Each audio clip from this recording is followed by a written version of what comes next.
இப்போ நம்ம bell fat குறையறதுக்கு என்னென்ன பண்ண போறோம்னா ஸ்குவாட்ஸ், புஷ்அப்ஸ்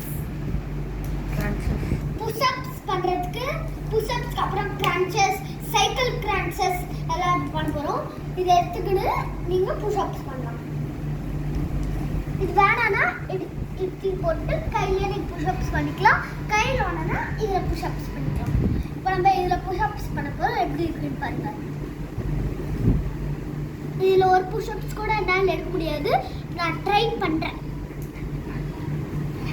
நான் புஷ்அப்ஸ் எடுத்துட்டேன். சரிங்களா? நான் வந்து பெல் ஃபேட் குறையறதுக்கு இப்படி இருக்கு. ஓகேங்களா? அப்புறம் ஸ்குவாட் சொன்னேன் இல்லையா, உங்க மொத்த வெயிட்டும் உங்க காலில் தான் இருக்கணும். நீங்க கால் இப்படி விரிச்சிங்கன்னா இப்படி பண்ணீங்கன்னா நீங்க அப்படியே இப்படி கீழே விழுந்துருவீங்க. அதுவால நீங்க இப்படி பிடிச்சிக்கிட்டு உங்க காலில் தான் எல்லா ஸ்ட்ரென்த்தும் இருக்கணும்.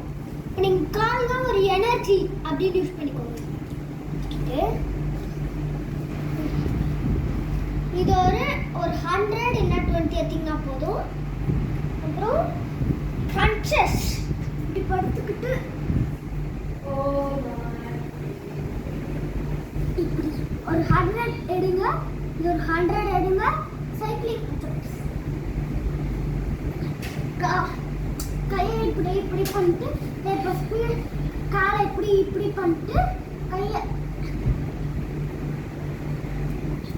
பண்ணுங்க.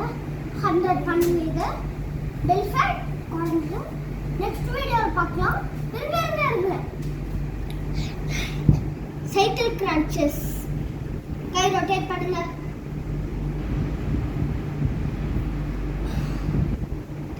பெல் ஃபேட் குறையும்.